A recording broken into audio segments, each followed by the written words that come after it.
Pendidikan Islam pada zaman Orde Baru. Kemajuan pendidikan Islam zaman Orde Baru pada dasarnya seluruh kebijakan yang lahir pada zaman Orde Baru termasuk dalam bidang pendidikan diarahkan pada upaya menopang pembangunan dalam bidang ekonomi yang ditopang oleh stabilitas ekonomi dengan pendekatan yang sentralistik, monoloyalisas, dan monopoli. Kebijakan dalam bidang politik selanjutnya bisa dilihat sebagai berikut. Pertama, masuknya pendidikan Islam ke dalam sistem pendidikan nasional. Hal ini dimulai dengan lahirnya surat keputusan bersama 3 menteri atau SKP 3 menteri, yaitu Menteri Pendidikan Nasional, Menteri Agama, dan Menteri Dalam Negeri. Di dalam SKP 3 menteri tersebut antara lain dinyatakan bahwa lulusan madrasah dapat melanjutkan ke jenjang pendidikan umum dan sebaliknya berhak mendapatkan bantuan sarana dan prasarana, biaya, dan diakui ijazahnya. Kedua, pembaruan madrasah dan pesantren baik pada aspek fisik maupun non-fisik. Pada aspek fisik, pembaruan dilakukan pada peningkatan dan perlengkapan infrastruktur, sarana prasarana, fasilitas seperti buku, perpustakaan, dan peralatan laboratorium. Adapun aspek non-fisik meliputi pembaruan bidang kelembagaan, manajemen pengelolaan, kurikulum, mutu sumber daya manusia, proses belajar mengajar, jaringan information teknologi atau IT, dan lain sebagainya.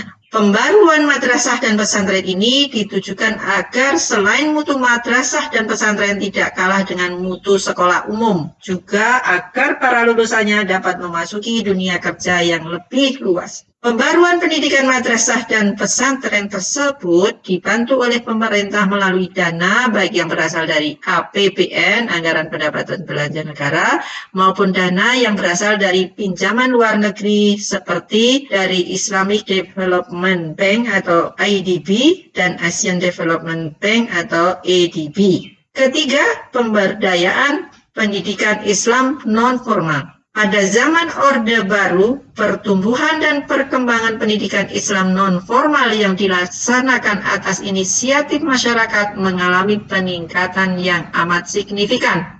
Pendidikan Islam non-formal tersebut antara lain dalam bentuk majelis taklim baik untuk kalangan masyarakat kelompok, masyarakat biasa maupun bagi masyarakat menengah ke atas. Keempat, peningkatan atmosfer dan suasana praktek sosial keagamaan. Dalam kaitannya ini, pemerintah Orde Baru telah mendukung lahirnya berbagai peranata ekonomi, sosial, budaya, dan kesenian Islam. Lahirnya Ikatan Cendekiawan Muslim se-Indonesia atau ICMI, Bank Muamalat Indonesia atau BMI, Harian Umum Republika, Undang-Undang Peradilan Agama, Festival Istiqlal, Bait Al-Quran, dan lain-lainnya adalah lahir pada zaman Orde Baru. Semua ini antara lain merupakan buah dari keberhasilan pembaruan pendidikan Islam sebagaimana tersebut di atas. Faktor-faktor pendukung kemajuan pendidikan Islam.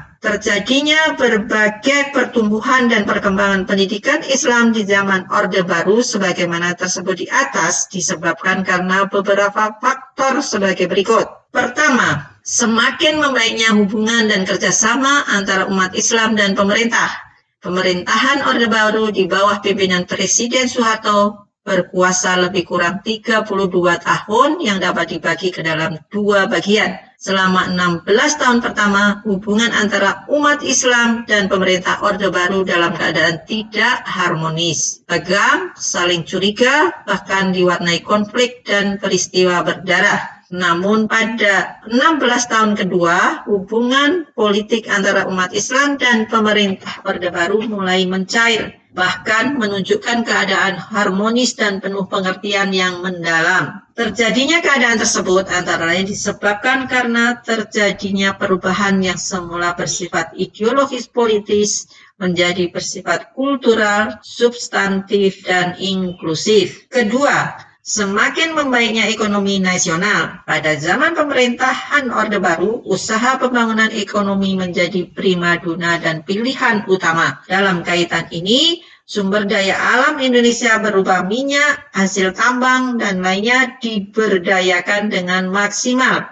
Selain itu, kegiatan bidang industri, perdagangan, jasa, dan lainnya yang dilakukan para investor asing juga meningkat tajam, sehingga pertumbuhan ekonomi nasional mencapai 7%. Melalui dana yang besar inilah, pemerintah Orde Baru dapat membantu program pembaruan pendidikan Islam. Ketiga, semakin stabil dan amannya pemerintahan. Pada zaman Orde Baru, Indonesia dikenal sebagai negara yang aman dan stabil di kawasan Asia Tenggara.